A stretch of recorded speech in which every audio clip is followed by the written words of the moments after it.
El título de esta conferencia, Clamoroso éxito de Pablo de Tarso y un caso de marketing, está orientada a explicarles a ustedes dos cosas, y muy importantes, o si quieren tres.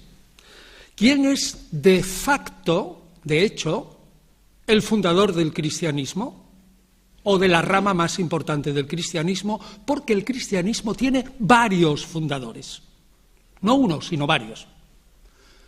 Segundo, ¿cómo podemos resumir en media hora aproximadamente cuál es el núcleo del pensamiento de San Pablo?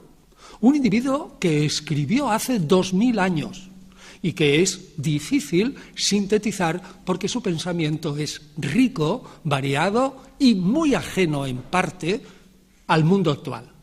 Y tercero, cómo San Pablo puso, por medio de sus sucesores y por una circunstancia histórica especial, los fundamentos para que una institución, que es la gran Iglesia paulina, siga existiendo hoy como la Iglesia cristiana en general, no solo la Iglesia católica, ni ortodoxa, ni protestante, ni católica, sino cristiana en general. Esto es lo que quiero desarrollar. Yo parto del supuesto que yo me refiero a un cristianismo como un fenómeno religioso que solo nace después de la muerte de Jesús. Es decir, antes de la muerte de Jesús no hay cristianismo. Jesús propiamente es el Cristo, el ungido, pero no es un cristiano. ¿Por qué? Porque el cristianismo es nada más ni nada menos que la reflexión, la repensación, permítanme esta palabra, repensar, reflexionar, reinterpretar a Jesús de Nazaret una vez que está muerto, que se cree firmemente que ha resucitado, que Él vive entre nosotros y que va a venir enseguida a instaurar el reino de Dios.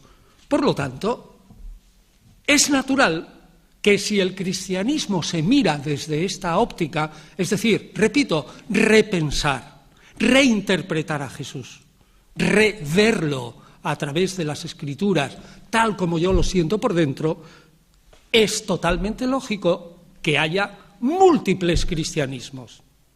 Y es totalmente lógico que desde el principio el cristianismo fuera plural.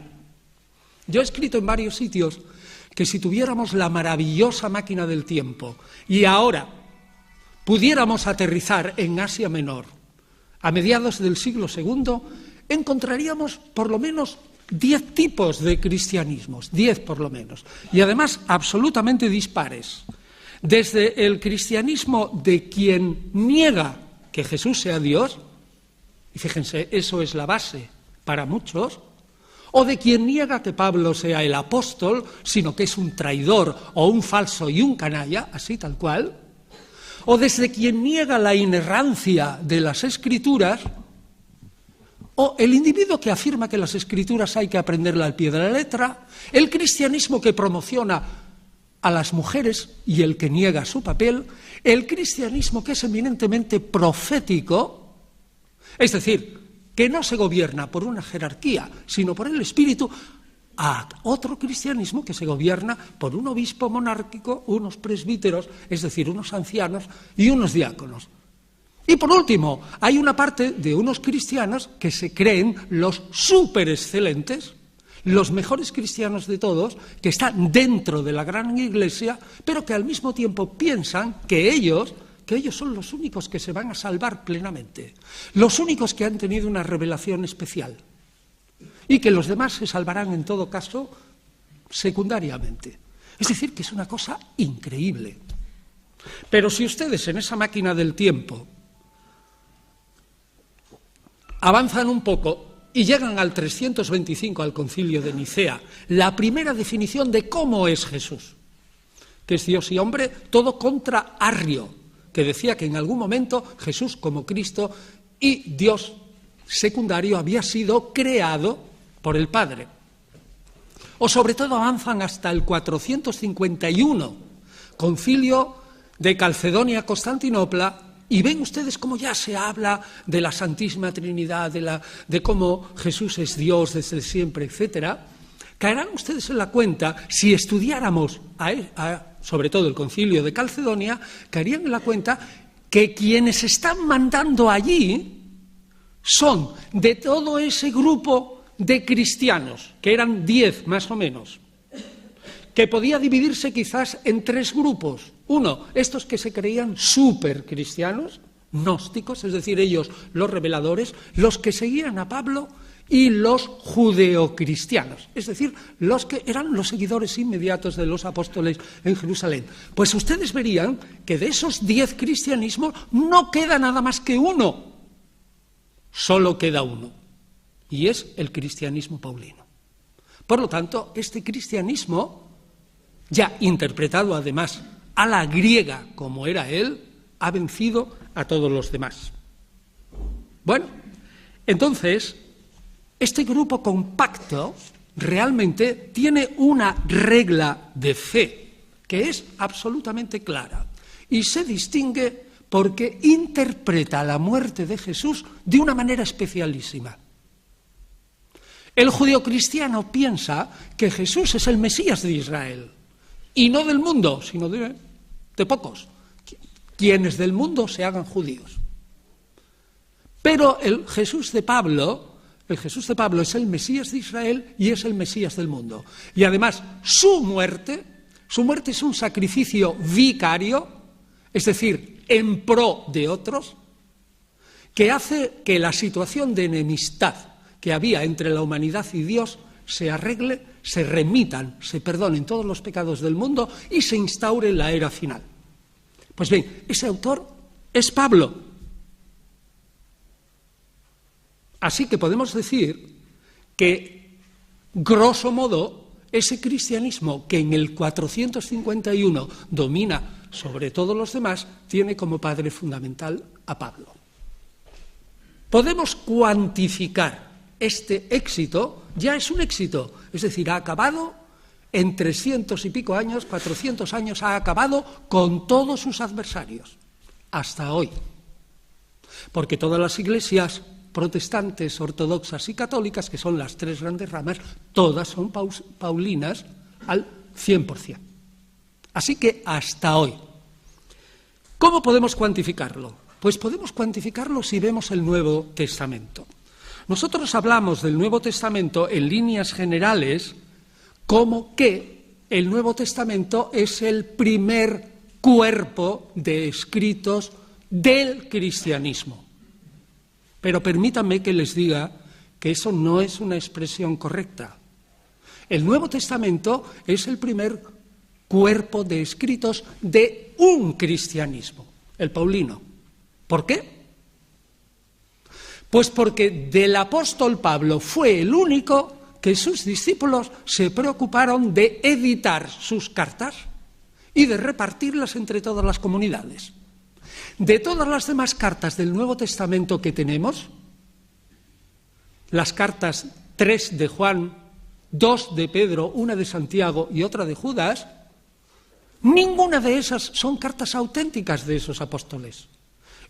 Son seudónimas, es decir, están escritas en nombre de esos apóstoles, pero han sido introducidas en el canon porque de alguna manera son acomodables a esquemas paulinos de pensamiento sobre Jesús. Con otras palabras, solo entra en el canon de escrituras, en el Nuevo Testamento, aquel que es paulino de algún modo o es acomodable al paulinismo. El Nuevo Testamento tiene 27 libros. En todo caso, podríamos dudar que son poco paulinos porque tratan de cosas éticas más que de dogma, la carta de Santiago y la carta de Judas. Pero incluso el Evangelio de Mateo e incluso el Apocalipsis, que son puramente judeocristianos, tienen esa concepción de la muerte de Jesús que es típicamente paulina. Están en el canon porque son paulinos. Y fíjense, el canon de los 27 escritos, 4 de 80 evangelios son admitidos en esa lista. 4 de 80 evangelios. Y esos 4, como acabo de decir, son todos de orientación paulina, incluido el Evangelio de Juan e incluido el Evangelio de Mateo.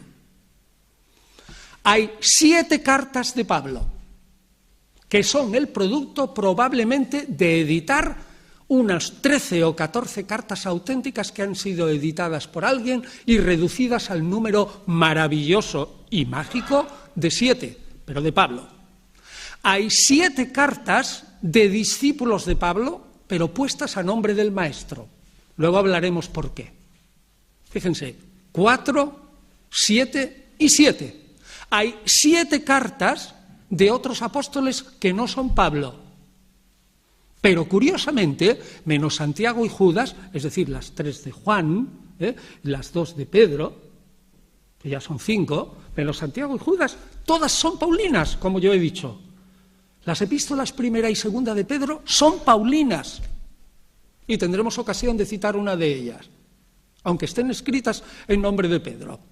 Por tanto, resulta que además ese número de 7 se complementa con 7 cartas del Apocalipsis a 7 iglesias de Asia Menor, que son todas joánicas de Juan, es decir, paulinas. Así que tienen ustedes 4 puntos cardinales, los 4 evangelios, y luego 7 cartas de Pablo, 7 cartas de discípulos de Pablo puestas a nombre de él, 7 cartas de otros apóstoles y 7 cartas en el Apocalipsis. Eso no se hace por casualidad. ¿Quién hizo eso? La Iglesia paulina. Y solo la Iglesia paulina. No intervino ni la Iglesia judeocristiana, ni intervino la Iglesia gnóstica, ni ninguna otra de las subiglesias que he enumerado al principio. Por tanto, primera constatación cuantitativa. El clamoroso éxito de Pablo consiste en que todo el Nuevo Testamento es prácticamente paulino en su substancia. Lo cual no quiere decir que no tenga 1000 ideas dispares, eso es otra cosa, pero paulino en su sustancia. Segunda constatación, la que les dije antes, de las 500 confesiones que hay cristianas, el 99,5%, 500 confesiones o denominaciones cristianas, el 99,5% son paulinas. Hoy no hay gnósticos, hoy no hay judeocristianos, en una cantidad lo hay, pero despreciable.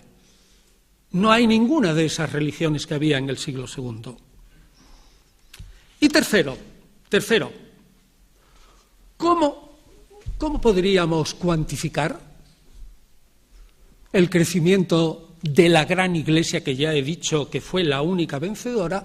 Pues que en que el cristianismo, en el momento en que el emperador Constantino, en el 312, declara al cristianismo religión permitida, todavía no es religión oficial del imperio, el cristianismo tenía aproximadamente, hay muchísimos cálculos que son probablemente ciertos, unos 8 millones de creyentes, es decir, aproximadamente, un tanto por ciento muy elevado de los 60 millones que tenía el Imperio Romano aproximadamente de habitantes en el 312, época de Constantino. Eso quiere decir, señoras y señores, que el cristianismo, partiendo, según los Hechos de los Apóstoles, de 120 personas, seguidores de Jesús, un mes después de la muerte del Nazareno, ha crecido hasta 8 millones en el 312. ¿Saben lo que significa eso? Pues eso significa, en términos estadísticos, un crecimiento del 40% cada década, no cada año. Cada 10 años el cristianismo paulino ha crecido un 40%. Si todas estas 3 cosas no es un clamoroso éxito, ¿dónde hay un éxito mayor? Es impresionante. Ahora bien, ¿por qué se explica o cómo se explica este éxito? Pues les voy a decir el resumen para que luego lo expliquemos brevemente hasta que a ustedes les parezca bien y yo cojo y me callo. Pues, primero, por las características especiales del mensaje que Pablo oferta a quienes quiere salvar, tanto a judíos al principio como sobre todo a los paganos después. ¿Y cuáles son las características? Y me van a permitir que lo exprese en términos económicos, porque creo que así entenderemos mucho mejor la esencia del pensamiento paulino. Primero, el mensaje paulino conecta con las necesidades del mercado religioso del siglo I. ¿Cuál es el mercado religioso del siglo I? Lo diremos, es el ansia absoluta por salvarse de una gran minoría. Segundo, eliminó todas las barreras que su producto, es decir, su oferta de salvación, su mensaje, su cristianismo, su interpretación de Jesús, eliminó todas las barreras que podían entorpecer la expansión del producto. Y tercero, aprovechó todas las redes sociales que tenía en su momento para conseguir adeptos. Es decir, hizo un caso clamoroso de marketing exitoso, aunque si ustedes hablan de Pablo, que jamás, fíjense lo que les digo, jamás quiso fundar ninguna religión, él jamás, antes lo matarían, él lo único que dijo es: yo voy a interpretar a Jesús de verdad y a decir cuál es el verdadero Israel que cree en Jesús. Y el verdadero Israel, lo estoy explicando yo, él no fundaba el cristianismo, ni sabía qué es eso. Nada de eso. Vamos, si alguien le dice a un Pablo redivivo ahora, que yo le estoy llamando un fabuloso empresario de marketing religioso, pues se reiría de mí. Yo lo hago simplemente para que ustedes me entiendan. Y es que realmente lo puso todo de una manera intuitiva. Y luego, la institución que él tampoco fundó, porque él estaba convencido de que el fin del mundo vendría dentro de 10 minutos, por decirlo de una manera tremenda. Y no lo digo yo. Vean ustedes Primera Tesalonicenses 4:17 o 4:13, cójanlo un poquito antes, hasta Primera Tesalonicenses 5:1. Léanlo despacito esta noche en casa y verán cómo Pablo esperaba que el fin del mundo fuera dentro de 10 minutos. Pues bien, este hombre que solo esperaba un fin del mundo inmediato, tiene unos discípulos que cuando caen en la cuenta que ese fin del mundo no llega, ponen todo aquello que es necesario para que la institución de las comunidades paulinas, que barre a todos los adversarios, siga como una institución hasta que venga Jesús. Es decir, hasta hoy, y no sabemos hasta cuándo. ¿Y cómo lo consiguen?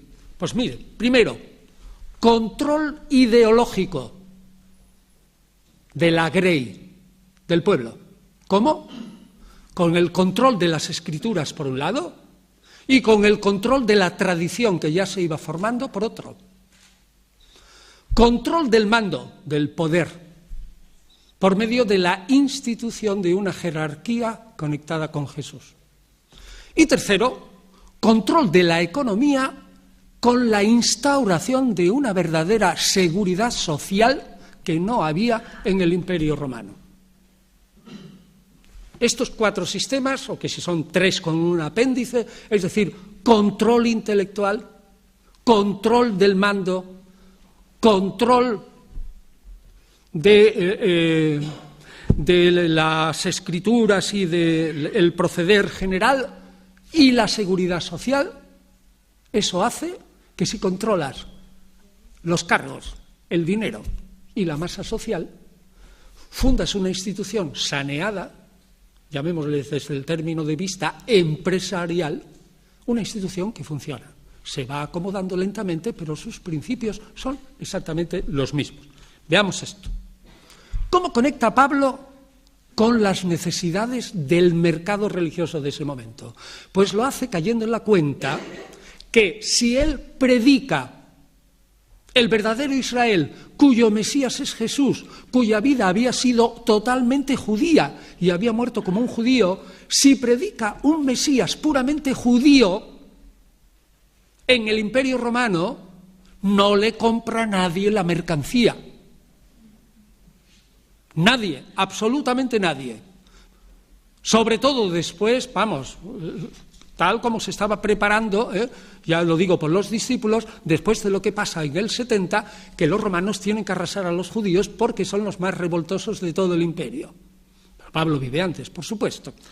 Es decir, que Pablo cae en la cuenta, esto visto desde fuera, que un Mesías judío es invendible.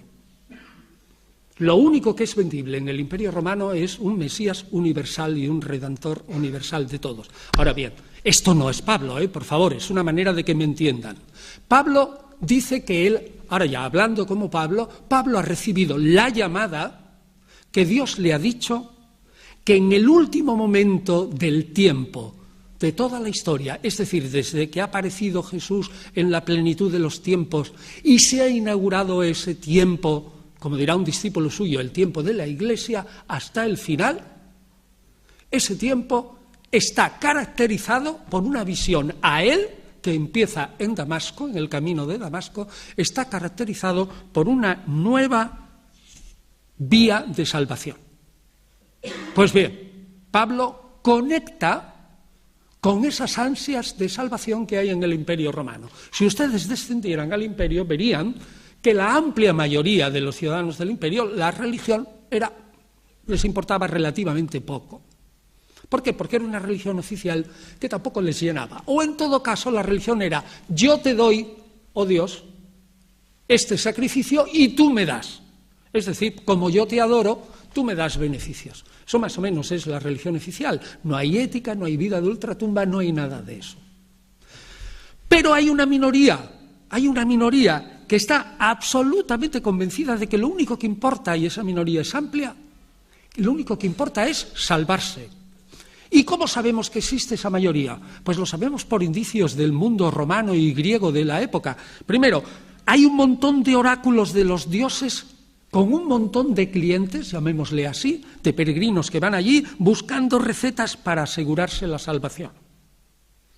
Hay un montón de adeptos de lo que se llama religiones de misterio, que más tarde tendremos que tocar de nuevo. A saber, solo se salva aquel que hace como un misterio, quiere decir oculto, un acto de iniciación con una divinidad específica, estoy hablando de paganos, que haya sufrido un proceso de padecimiento, aunque sea un dios, que haya superado ese padecimiento, aunque haya muerto, haya resucitado, se llaman técnicamente divinidades que de algún modo mueren y resucitan, y que luego suben al Olimpo y están allí felices ya por toda la eternidad.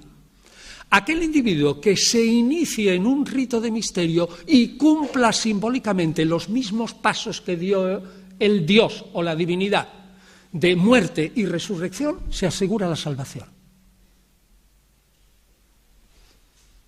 Otro punto. Hay un montón de libros en la época que son libros de conjuros, de magia y de fórmulas que venden sistemas para que cuando el alma, que es inmortal, abandone el cuerpo y tenga que subir por las esferas de los planetas hasta donde sea, el Empíreo, los campos elíseos, etc., y los jefes de esos planetas le pidan una contraseña, o tenga que descender al Hades y le pidan contraseñas porque ha de pasar por distintos estratos, esos libros, con conjuros en salmos y fórmulas, le enseñan esas contraseñas para salvarse, y los libros se venden. Luego, por tanto, estamos en un momento que hay una amplia minoría que está deseando la salvación. Pues bien, Pablo contacta y conecta con esa minoría. Y un momento antes de pasar al segundo sistema de Pablo, ¿qué es lo que impulsó a Pablo a predicar a los paganos? Porque uno podía preguntarse, si Pablo, como usted ha dicho, no quiere fundar una religión, si a Pablo lo que le interesa es decir cuál es el verdadero Israel, y como el verdadero Israel es aceptar que el Mesías es Jesús, pues podía tranquilamente haber predicado solo a los judíos, y sus discípulos solo a los judíos. Y sin embargo se lanza a una loca carrera por predicar a los paganos. ¿Cómo se explica eso? Pues eso se explica porque tanto Pablo como Jesús pertenecen a una raza de teólogos que hay en el judaísmo del siglo I, que se llaman teólogos de la restauración de Israel. Jesús también. Que dicen, en el momento en que se instaure el reino de Dios, es decir, el verdadero Israel reciba en su seno el reino de Dios, en ese momento el verdadero Israel será restaurado. Las 9 tribus y media que se perdieron en el 721 a.C. por obra de Salmanasar, el emperador asirio que machacó el reino del norte de Israel, que lo machacó totalmente y hizo la primera deportación, esas 9 tribus y media que están perdidas, vendrán a lomos de águila y a lomos de caballos maravillosos, se reunirán con las 2 tribus y media que quedan y todos juntos asistirán a la apertura del reino de Dios. Pues bien, Pablo dice, la teología de la restauración indica que no solamente han de restaurarse las 12 tribus de Israel, sino que los grandes profetas, sobre todo Isaías, ha dicho que el verdadero Israel no se salvará hasta que no lleve en su seno algunos paganos. Es decir, hasta que no se conviertan algunos paganos. Si ustedes leen los profetas de después del exilio, ahora no me puedo detener, verán que esta teología de la restauración es interesantísima porque dice que el judaísmo se abre a todos los pueblos, sí, pero para que acepten que Israel es la primera nación del mundo y la que manda a todas, pero algunos se convierten. Pues bien, Pablo está convencido de que el verdadero Israel nunca jamás llegará al fin si antes no se ha convertido un cierto número de paganos al verdadero Israel, que es el que él predica. ¿Cuánto número? Él no lo sabe, pero observen ustedes que tienen que ser muy pocos. Examinen mentalmente la vida de Pablo. Es un hombre que corre, que va predica en un sitio, va a una ciudad, monta a 30 cristianos, deja ahí a unos cuantos predicadores y va a otra, y va a otra corriendo. No está, menos en Éfeso prácticamente, y en Corinto, no está prácticamente nada más que semanas. Y de repente dice, se me acabó el terreno, ahora tengo que ir a Roma y desde Roma tengo que ir a Hispania, porque allí es el extremo, y allí tengo que conseguir que se oiga la palabra de Dios. Pero oiga, si Pablo había convertido al 0,0017 o 0017 de los habitantes del Imperio Romano y encima no los había bautizado él, es evidente que a Pablo no le interesaba convertir a todos los paganos. Lo que le interesaba es llenar el número decidido por Dios de paganos que debían de incorporarse al verdadero Israel para que llegara el fin del mundo e Israel se salvara. ¿Cuántos? Los que Dios hubiera determinado.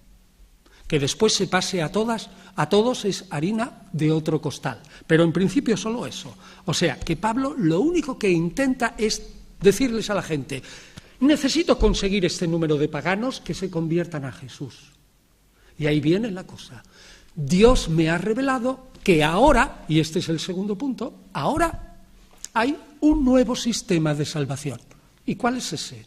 Los paganos que entren dentro del verdadero Israel, que él llama eclesía, asamblea, es una palabra griega, de donde viene simplemente asamblea de parlamentarios, de ciudadanos libres que votan cosas del Estado. Eclesía, iglesia, esos individuos que formen el verdadero Israel, venga, que se conviertan, y Dios me ha dicho que se ha cambiado el sistema de salvación. Antes, en el judaísmo, para salvarse, en el siglo I, si uno quería salvarse, solo había 2 sistemas. 2. 1, yo me hago de pagano, me hago judío. O 2, sigo siendo pagano, no me hago judío, pero cumplo con las leyes de Noé.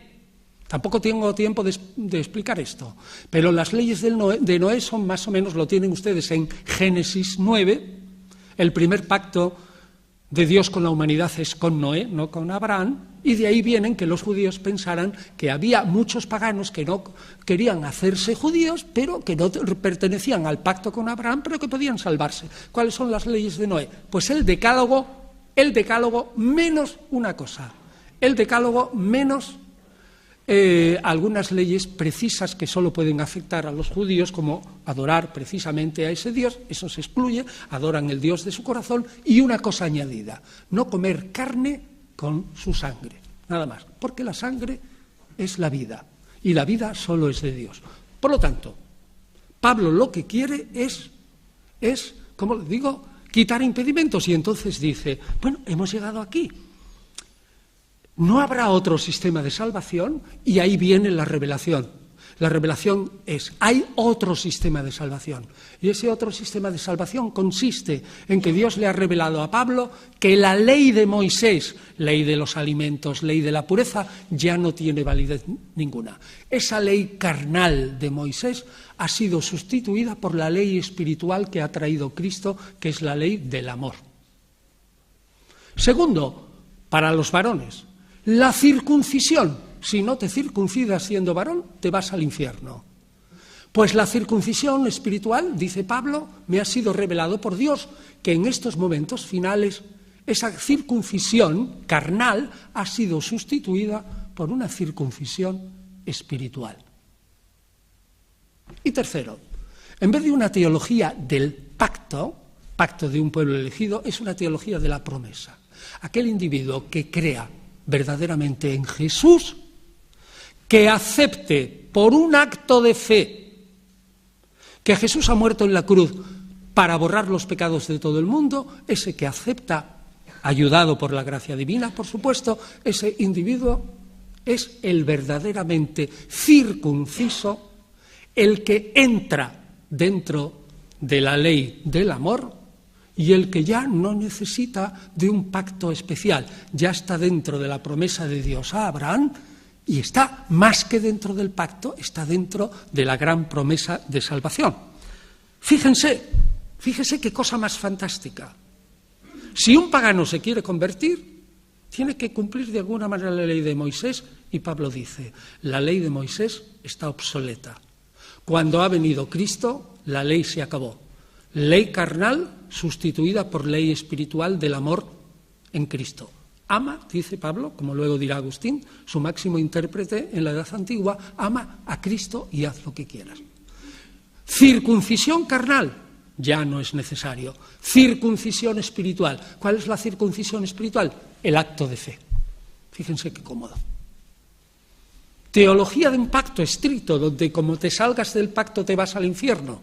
Ni hablar. No la niego, yo no la niego, dice Pablo, pero sobre todo insisto en la teología de la promesa. Piensen ustedes, eso es una oferta absolutamente imbatible, imbatible. Para un individuo que conociera el judaísmo, es que ya no es necesario cumplir la ley de Moisés, es que ya no es necesario circuncidarse. Y fíjense, y este es el tercer punto, que lo explicitaremos. Pablo conecta con gente que son paganos, que no son paganos cualesquiera, sino que son paganos que de alguna manera tienen ese ansia especial de la salvación. Pablo tiene prisa por convertir, por lo tanto no va a buscar a todos los paganos difíciles de convertir, va a buscar a aquellos que son fáciles de convertir. ¿Quiénes son fáciles de convertir? Hay dos clases de paganos fáciles relativamente de convertir. Uno, los que el evangelista Lucas en los Hechos de los Apóstoles llama los temerosos de Dios.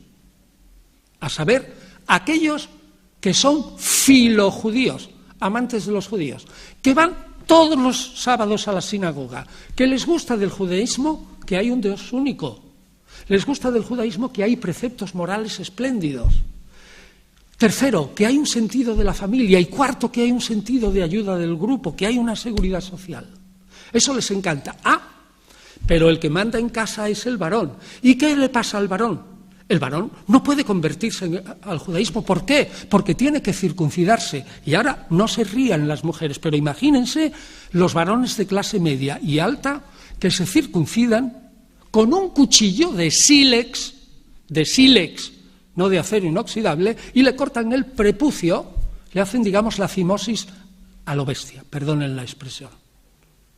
y que luego con ese pene destrozado van al gimnasio desnudos y a la sauna, que son los baños, desnudos. Las mujeres por un lado, desnudas, y los hombres, varones por otro lado. ¿Qué es lo que pasa al individuo que tiene el pene deformado? Ja, ja, ja, todo el mundo se ríe de él, este es un judío, no sé cuánto y no sé qué. La inmensa mayoría de los varones no se convertía al judaísmo porque tenían que circuncidarse. Las mujeres que no tienen que circuncidarse, sin embargo, eran muy amigas del judaísmo y muchas de ellas se pasaban al judaísmo, como por ejemplo Popea, que era filojudía, la mujer de Nerón.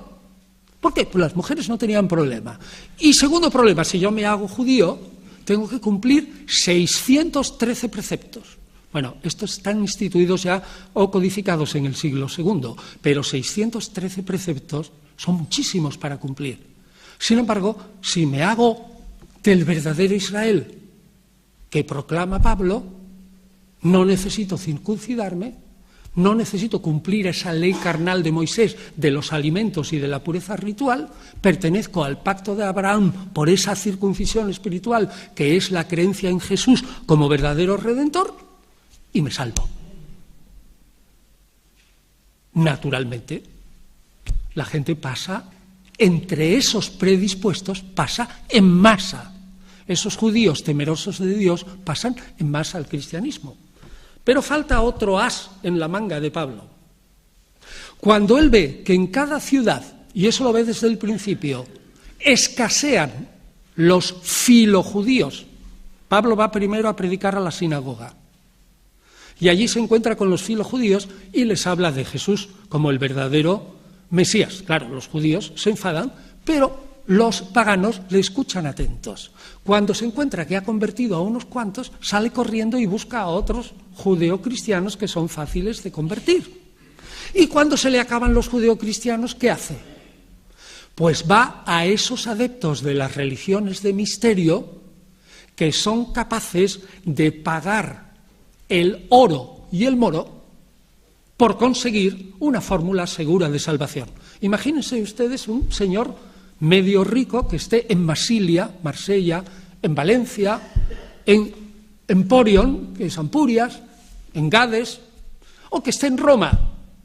Tiene que ir a un oratorio especial, a un templo especial, donde hay ritos de iniciación, de salvación, de Cibeles, de Isis, Osiris, de Atis, de Adonis.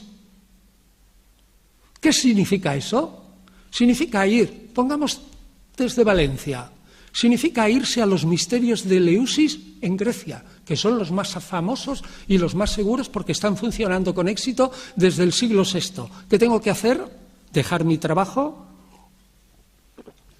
trasladarme en barco a Eleusis, pagar la primera iniciación, que son los sacerdotes, el templo y los sacrificios, esperar 6 meses a que yo me purifique, pagar la segunda iniciación, que son otra vez el templo, los sacerdotes y los sacrificios, y luego ya entonces consigo la salvación.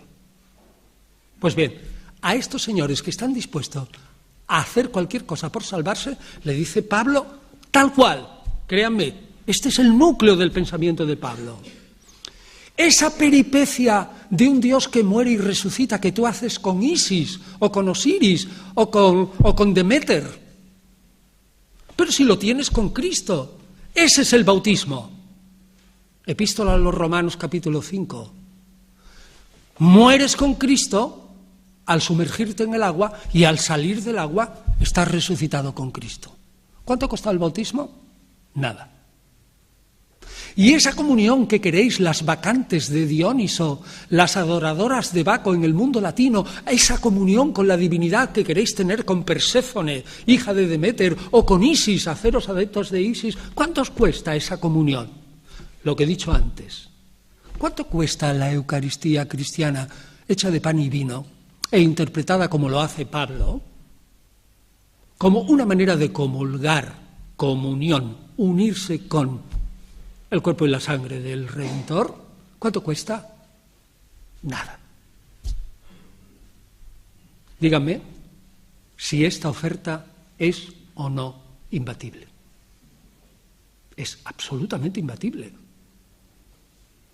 Primero empezando por los paganos, que son filojudíos, después por los adeptos de misterio y después, como diremos ahora, utilizando las redes sociales. Y es muy importante que ustedes lo sepan. La moderna sociología ha dicho dos cosas respecto a la conversión. Una, que la conversión a una religión nueva no se logra gracias a convincentes predicaciones o reuniones sociales en los que se vende un producto religioso. Es decir, como si vienen ahora los testigos de Jehová y empiezan a vendernos el producto aquí. No. Quienes se convierten son los conocidos y los amigos. Y esos, a su vez, convencerán a otros conocidos y amigos. No valen las reuniones sociales. El primer converso de Mahoma fue su esposa Jadía.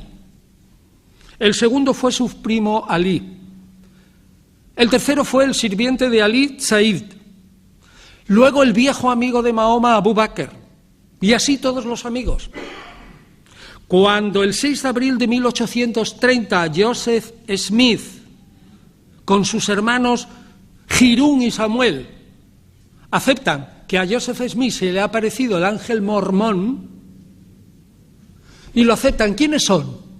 ¿Los banqueros de la ciudad donde vivían? Pues no, señor, son sus dos hermanitos, y luego su cuñado, y luego su amigo Peter Whitmer, y empiezan a formar la secta de los mormones. Es decir, que lo mismo pasa en Jesús. ¿Quién son los primeros discípulos de Jesús? Pues son discípulos del grupo del Bautista. ¿A quién es Jesús? También discípulo del Bautista, formando su grupo nuevo, se lleva consigo. Jesús empieza o con sus amigos de Galilea, lo intenta con sus hermanos, pero sin éxito, o con los amigos que conocía en el grupo de Juan Bautista. Es decir, primera regla, quienes se convierten son los conocidos. Segunda regla, quienes se convierten es aquellos que no tienen que cambiar demasiado. Por ejemplo, ¿por qué se convertían los estadounidenses a los mormones? Porque no negaban el Antiguo ni el Nuevo Testamento, sino ponían un tercer testamento más, el testamento del ángel mormón. ¿Por qué se convierten a millones? Por ejemplo, ahora en Guatemala, prácticamente casi toda la gente viva, así, clase media, son protestantes todos, no católicos. Se está perdiendo el catolicismo en América hispana. ¿Por qué? Porque es facilísimo pasar de una religión católica a otra protestante, que es prácticamente lo mismo, pero quitando la infalibilidad del Papa, la Eucaristía que se interpreta de otro modo, en fin, el perdón de los pecados de otro modo, etcétera, pequeñas cosas y tal. Y encima ganas un grupo nuevo que te protege. Luego es evidente que Pablo tenía esa carta en su manga. Para los adeptos de las religiones de misterio les presenta que el cristianismo tiene los mismos ritos de salvación, pero buenos, bonitos y baratos. Perdonen que lo ponga así, pero es que es la manera de entender por qué triunfa este hombre. Así que con grandísima intuición, Pablo ciertamente se va a aquellos clientes que están más cerca del judaísmo. Repito, Pablo no quiere fundar ninguna religión, que están más cerca de Israel, y aquellos que están más cerca de un posible redentor universal, que necesitas hacer un rito de iniciación, que es un rito de muerte y resurrección simbólica, y un rito de comunión con la divinidad. Vuelvo a repetir la pregunta. ¿Hay algún sistema más increíblemente favorable? Es que ha conectado con las necesidades del mercado, ha eliminado las dificultades de su producto, lo ha presentado espléndidamente y se ha servido de las redes sociales. Realmente estaba condenada al éxito la doctrina de Pablo, es evidente. Bien, y ahora la segunda parte, que será más breve. Esa parusía, presencia de Jesús o segunda venida, no ocurre. La Iglesia sufre una crisis en los años 60 y 70, cuando mueren Pedro y Pablo en la persecución de Nerón en Roma, y cuando realmente Jesús no viene. ¿Qué es lo que pasa? Hay que consolidarse en este mundo. Bueno, pues vamos a consolidarnos en este mundo. Y como les dije, hay que empezar a controlarlo todo. Vamos a empezar por el control intelectual. Primer control. ¿Qué hacen los seguidores de Pablo? Nadie puede interpretar las Escrituras sin una ayuda del Espíritu Santo. ¿Y quién tiene el monopolio del Espíritu Santo? El jefe de la Iglesia, es decir, el obispo o los presbíteros. La segunda epístola de Pedro, escrito aproximadamente en el 120, dice claramente: ninguna profecía de la Escritura está a merced de interpretaciones personales. Más claro agua. Ninguna profecía de la Escritura lo puede interpretar cualquier mindundi o cualquiera, mindundi en femenino, que se crea ahora portavoz del Espíritu y que diga que ha recibido revelaciones privadas. Por eso la Iglesia hasta ahora no acepta fácilmente las revelaciones privadas, salvo que las controle, como Lourdes y Fátima. Las que no controla, no las acepta. Por lo tanto, una Iglesia constituida por mujeres profetisas o por independencia de las mujeres está absolutamente condenada al fracaso. Dirán, ¿y por qué el paulinismo no hace caso a las mujeres cuando Pablo, como vemos por las cartas suyas, había utilizado a las mujeres como apóstolas, como predicadoras, como presidentas, como patronas, es decir, las que pagaban la comunidad, las que ponían la casa? Pues muy sencillo, porque cuando la iglesia era paulina y pequeñita, y eran 30 personas, no pasaba del ámbito doméstico. ¿Y quién manda en el ámbito doméstico? La dama, la mujer. Pero cuando la Iglesia se hace una institución más grande y pasa del ámbito doméstico al ámbito del Imperio Romano, pasa del ámbito doméstico al ámbito público. ¿Quién manda entonces? Los varones. Y no es porque los varones persigan a las mujeres en ese momento de una manera especial, sino porque toda la sociedad está constituida así, del mismo modo que toda la sociedad, incluso Jesús, que está hablando de esclavos todo el rato. La palabra siervo, doulos en griego, significa esclavo. Jesús admite perfectamente la esclavitud.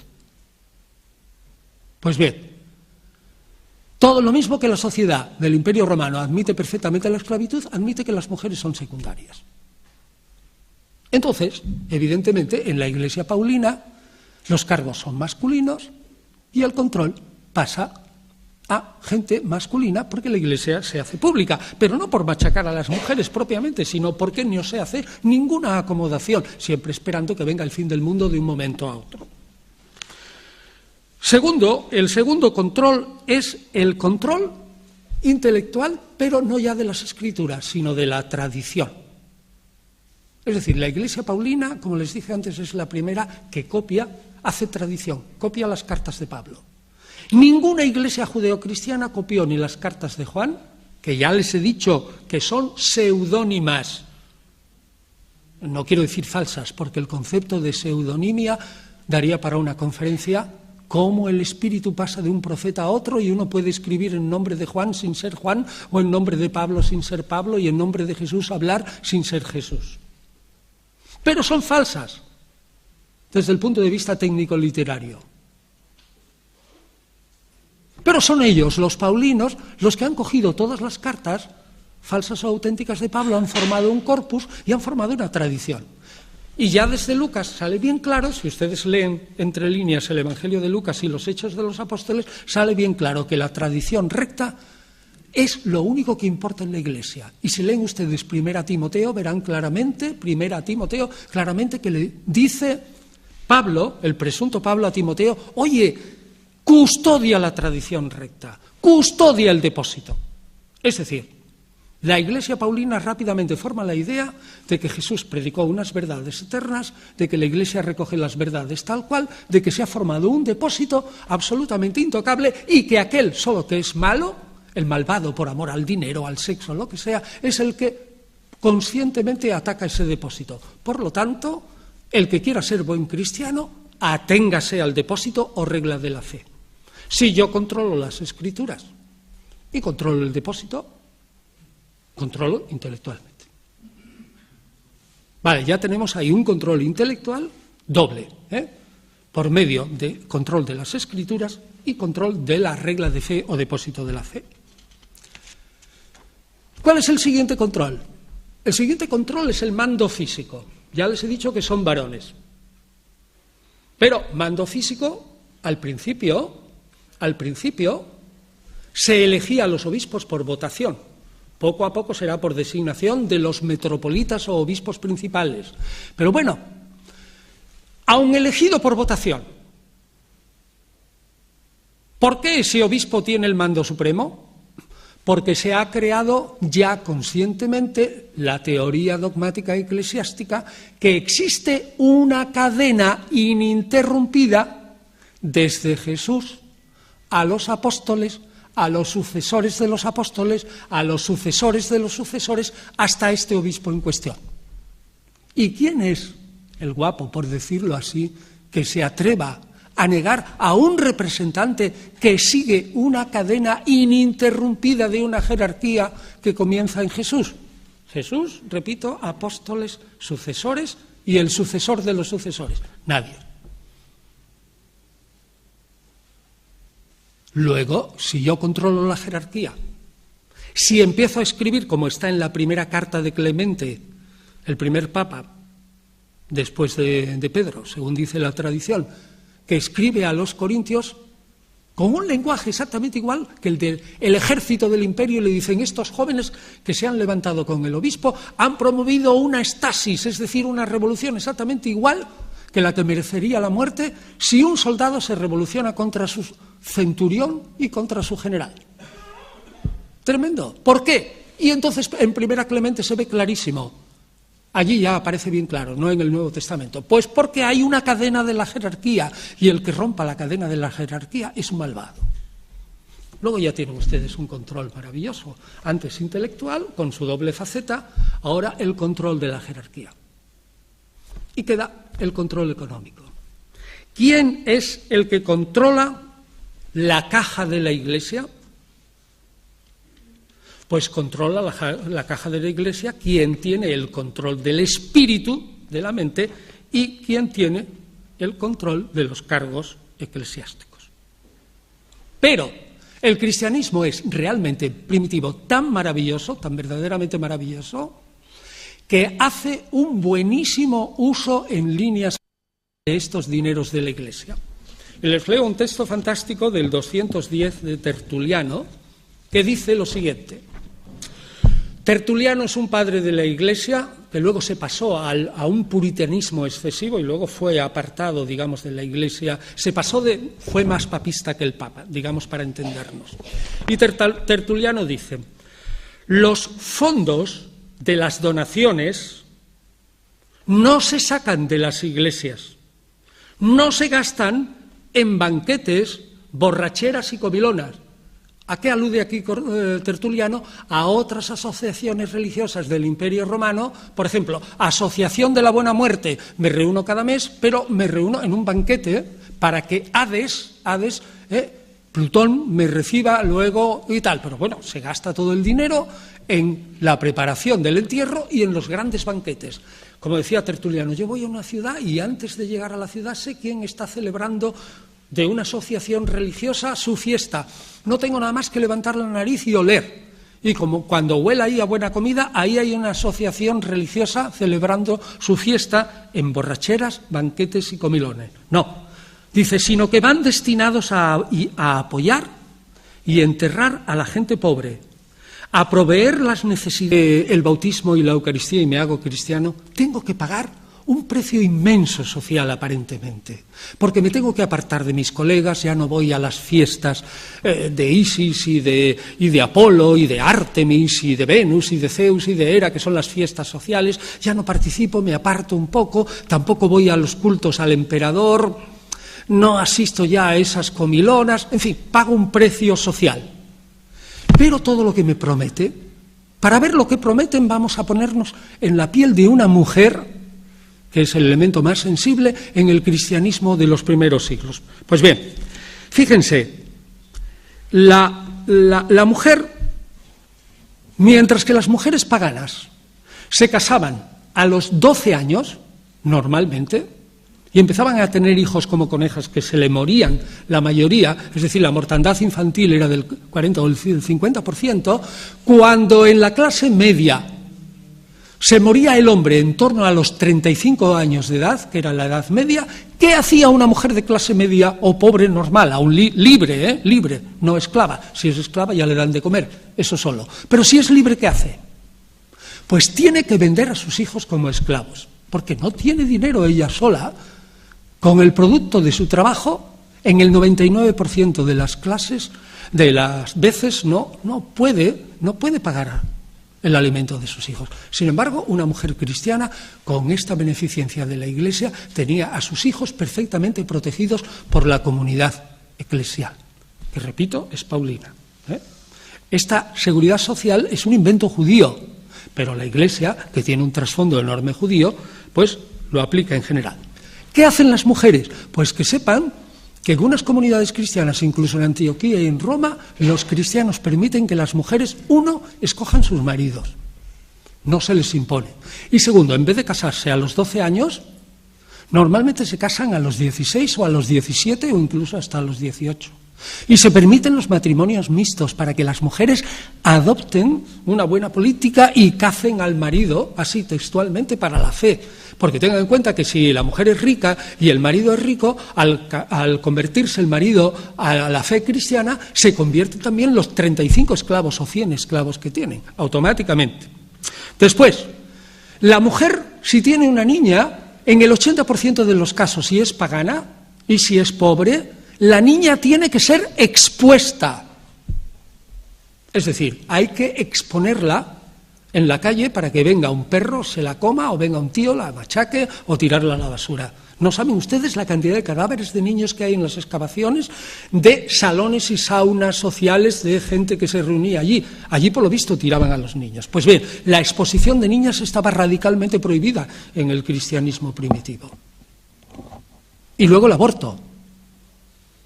El aborto era infinitamente más común en Roma y en Grecia que ahora, infinitamente más, 10 veces más, 20 veces más. Y como los medios eran rudimentarios, la inmensa mayoría de la gente, de las mujeres que abortaban, la inmensa mayoría sufrían graves trastornos y muchas de ellas se morían. Sin embargo, el aborto estaba totalmente prohibido entre los cristianos. Las mujeres no tenían mortandad. De tal modo, fijen ustedes si tiene esta importancia la situación de la mujer, que en el momento que haya una peste en el imperio, en una ciudad de 10.000 habitantes, con una muerte del 35%, si la relación de un cristiano por cada pagano que estaba en su entorno era de 1 a 10, cuando se había muerto el 35% de la población, como los cristianos se protegían entre sí, estaban más fuertes, se ayudaban, se daban de comer, se lavaban, protegían a sus enfermos, la posición del cristiano pasaba de 1 a 4 o 5. Es decir, el cristianismo se expandía de repente. Es decir, en una palabra, si ustedes unen al control intelectual doble, al control de la jerarquía, al control de los dineros y, apéndice, al buen uso de los dineros, con una seguridad social de fábula, tienen ustedes explicado perfectamente el clamoroso éxito de las iglesias paulinas. Ahora bien, les digo, para desgracia de este cristianismo, el edicto de Milán de Constantino la declara primero religión lícita y en el 380 Teodosio el Grande, de origen hispano, la declara la única religión lícita, es decir, religión oficial del imperio. En ese momento las conversiones son forzadas, son en masa, y en ese momento se pudre el cristianismo y la jerarquía. Fundamentalmente hasta hoy, con todos los movimientos de renovación, que son los cátaros, que son los valdenses, que son los dominicos, que es Francisco de Asís, que son los monjes, los eremitas, los antonios, los pacomios, etcétera, desde el principio. Porque la Iglesia, en cuanto deja de ser esta institución tremenda, hasta el 312, y se le facilita la estancia en este mundo, pierde parte de su esencia. Entonces, resumo todo lo que he dicho, que es bastante. El clamoroso éxito de Pablo de Tarso, desde luego, se cuantifica en el Nuevo Testamento, que es todo paulino, y en la expansión del cristianismo hasta el 312, que es el 40% por década. Y se explica también por esta seguridad social, aparte de otras cosas. En una palabra, que para seguir con el término económico, aunque la acción cristiana me costara muchísimo dinero social, es decir, me aparto de mis amigos y de las fiestas sociales y de las fiestas religiosas, en el fondo esa acción, por muy cara que fuera, era una verdadera ganga. Y a la postre, para los pobres, más ganga todavía. Segundo, en Pablo, dijimos, conecta con el mercado las ansias de salvación. Transforma al Mesías judío en un Salvador universal. Segundo, elimina todas las dificultades de la venta del producto. Dice que él no funda ninguna religión sino el verdadero Israel y que lo que necesita es que algunos paganos pasen a ese verdadero Israel y que Dios le ha revelado que hay barra libre para los paganos. La circuncisión carnal pasa a espiritual, ese acto de fe por el que me apropio el valor salvífico de la cruz de Cristo. La ley carnal de Moisés pasa a una ley espiritual, la ley del amor en Jesús. Y encima, los ritos de salvación de los misterios están en el cristianismo más fácil, más barato, prácticamente gratis, con el bautismo y la Eucaristía. Y luego,